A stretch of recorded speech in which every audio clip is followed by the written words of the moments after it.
সকাল থেকে যদি মেয়েদের সব কাজ ভিডিও করা হয় তাহলে কিন্তু শুভ সকাল বন্ধুরা, কেমন আছো তোমরা সবাই? আশা করি ভালো আছো। তো দেখো সকাল সকাল চলে এসেছি আজকে রান্নাঘরে। আর এইখানে এটা দেখতে পাচ্ছ, এটা পুঁই মিচুরি। আর ভাতটা আগেই বসিয়ে দিয়েছিলাম, দেখো ভাতটা হয়ে গেছে। আর এদিকে কড়াই বসিয়ে দিয়েছি, কড়াইতে তেলও গরম হয়ে গেছে। একটু পাঁচ ফোড়ন দিয়ে দিলাম, দিয়ে দেখো আমি উচ্ছে কেটে নিয়েছি একদম সরু সরু পাতলা পাতলা করে। উচ্ছে আলু চচ্চড়ি করব। তো কালকে জানো তো রাতে রুটির তরকারি করেছিলাম, তোমাদের দাদা ভাইয়ের জন্য একটু আলু চচ্চড়ি করেছিলাম। তো সেটা অর্ধেকটা রয়ে গেছে। তো ভাবলাম উচ্ছে আলু চচ্চড়ি করব, ওর মধ্যে আর আমি আলাদা করে আলু দিলাম না। উচ্ছেটা আর পেঁয়াজটা একসাথে একটু ভেজে নেব প্রথমে, নিয়ে তারপরে ওই আলু চচ্চড়িটা এর মধ্যে দিয়ে দেবো। আবার যদি আমি এক্সট্রা আলু দিই এর মধ্যে, তাহলে আবার ওই তরকারিটা আর খাওয়া হবে না, জানো তো। তো যাই হোক বন্ধুরা, এসডি লাইফে তোমাদের স্বাগত জানিয়ে শুরু করছি আজকের ব্লগ। তো উচ্ছে চচ্চড়িটা নামিয়ে আমি পুঁই মিচুরিটা রান্না করব। তো তার জন্য দেখো এইখানে শিম, আলু আর একটু বেগুন কেটে রেখেছি। আর পুঁই মিচুরিটা তো তোমরা দেখলেই, কেটে রেখেছি, আগেই তোমাদের দেখিয়েছি। ওটা ভালো করে ধুয়ে নেব। আর আজকে একটু সকাল সকালই তোমাদের দাদাভাই চলে আসবে খেতে। আজ বলে না, এখন বলছে, যেহেতু ঠান্ডা পড়ে গেছে প্রতিদিনই ও 11:30টার সময় বাড়িতে চলে আসবে বলছে। তো সেই জন্যে আমি ভাবছি যে সকাল সকাল আগে রান্নাটা সেরে তারপরে বাদ বাকি কাজগুলো সব সারবো।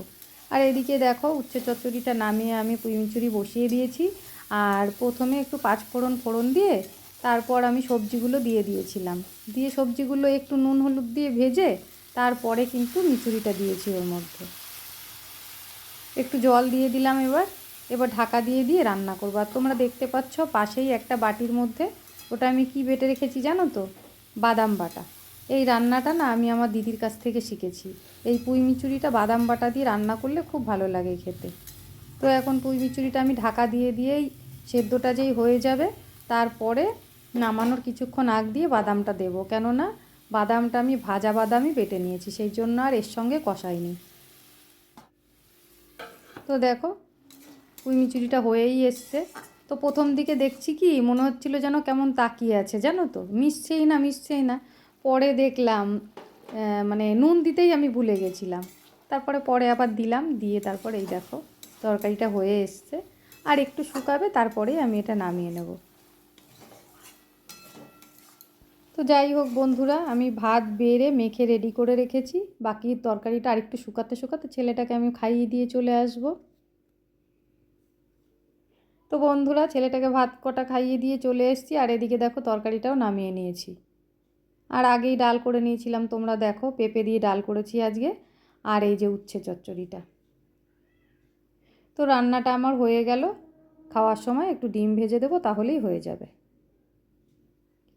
তো বন্ধুরা দেখো, তোমাদের দাদা ভাই তো চলে এসেছিলো 11:30টার সময়। তারপরে ও এসে স্নান করলো, ওকে খেতে দিলাম। ও খাওয়া দাওয়া করে বেরিয়ে গেছে। তারপর দেখো আমার কিছু কাজ বাকি ছিল, গ্যাস ট্যাসগুলো পোছা পরিষ্কার করা, সেগুলো সেরে নিয়েছি। নিয়ে তারপরে স্নান করলাম। স্নান করে এই যে জামা কাপড়গুলো মেলতে এসেছি। তো আমার কিছু ছিল, আমার যেহেতু সকালবেলায় আমি সেই দুপুরবেলায় একবারই ওপরে আসি ছাদে মেলতে। তো সকালের আমার এক সেট থাকে, আবার এই দুপুরবেলার এক সেট।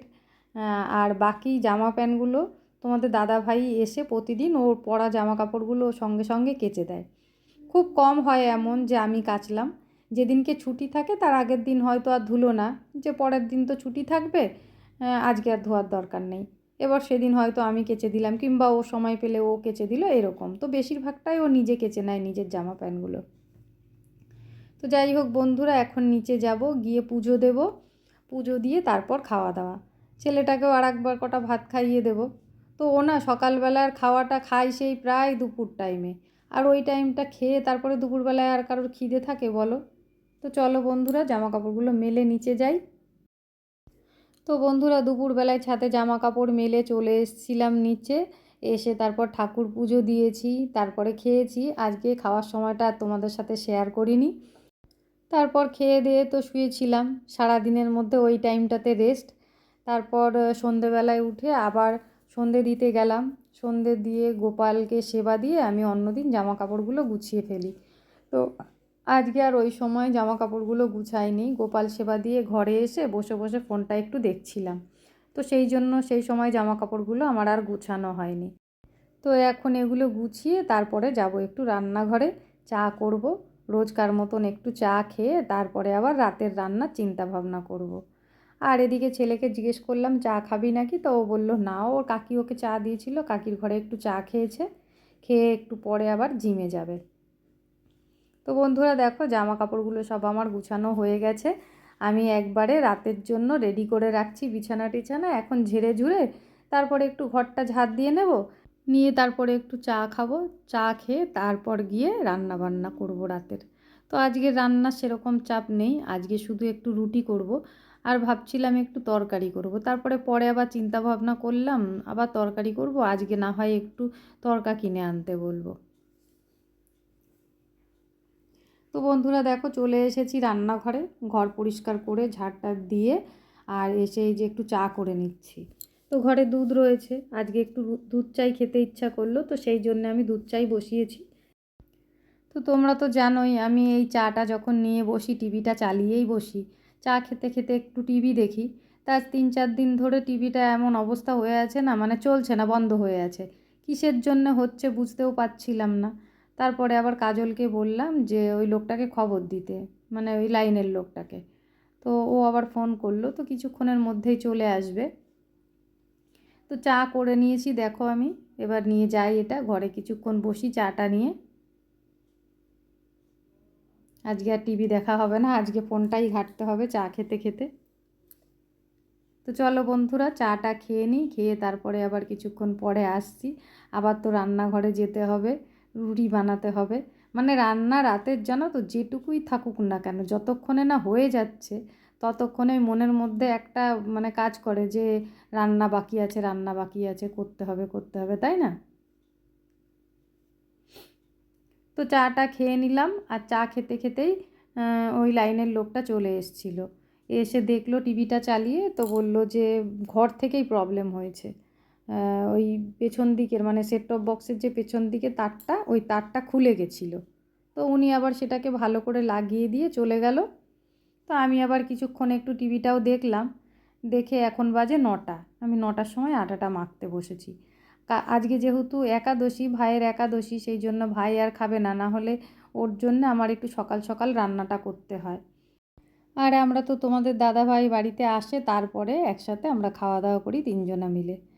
তো যাই হোক বন্ধুরা দেখো আটা মেখে আমি রান্নাঘরে এসে রুটিটাও করে নিয়েছি, রুটি করাটা তোমাদের দেখাইনি। তো এখন এটা ঢাকা দিয়ে রেখে তারপরে রান্নাঘরে আমার এখন কিছু কাজ আছে, সেগুলো সেরে নেব। তো রুটিটা হওয়ার পরে আমি আগে গ্যাসটা মুছে নিয়েছি, ওপরটা গ্যাসটা মুছে পরিষ্কার করে তারপরে দেখো বাসনগুলো নিয়ে বসেছি গোছাতে। তো বাসনগুলো তো সেই দুপুরবেলায় মাসি ধুয়ে দিয়ে গেছে, ওইগুলোই গোছাতে বসেছি। এখন এটা গোছানো হয়ে গেলে পরে এর মধ্যে ওই তেল রাখার যে ক্যানটা আমার, সেই ক্যানটা আমি মাজতে দিয়েছিলাম। তো ওই সারাদিন উবুর করা রয়েছে, শুকিয়ে গেছে। তো প্যাকেটের মধ্যে একটু তেল রয়েছে জানো তো, যখন ওই তেলটা আনা হয়েছিল আমার ক্যানটা ধোয়া ছিল না বলে না, আমি আগে যেটুকুনি লেগেছে রান্না বান্না করে ওই প্যাকেটটা গার্ডার দিয়ে আটকিয়ে রেখে দিয়েছিলাম। তো এবার ক্যানটা ধোয়া হয়ে গেছে, এবার ঢেলে নেব। আসলে কি বলো তো, একবার শেষ হয়ে গেলে না তার মধ্যে ঢেলে দেওয়া যায়, কিন্তু মনে হয় যে একটু পরিষ্কার করে তারপরেই আবার নতুন করে ঢালি, তাই না? তো সেই জন্য ক্যানটা মাজতে দিয়ে দিয়েছিলাম। তো দেখো তোমাদের সাথে কথা বলতে বলতে আমি অনেকগুলো কাজই করে নিয়েছি।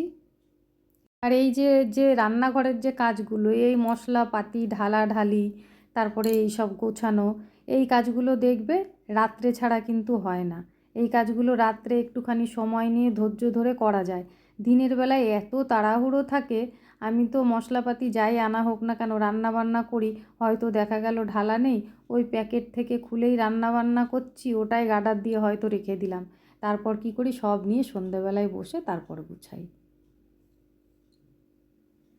তো বন্ধুরা দেখো সব কাজকর্ম সেরে রান্নাঘর পরিষ্কার করে সব কিছু গুছিয়ে গেছি, আমি চলে এসেছি ঘরে।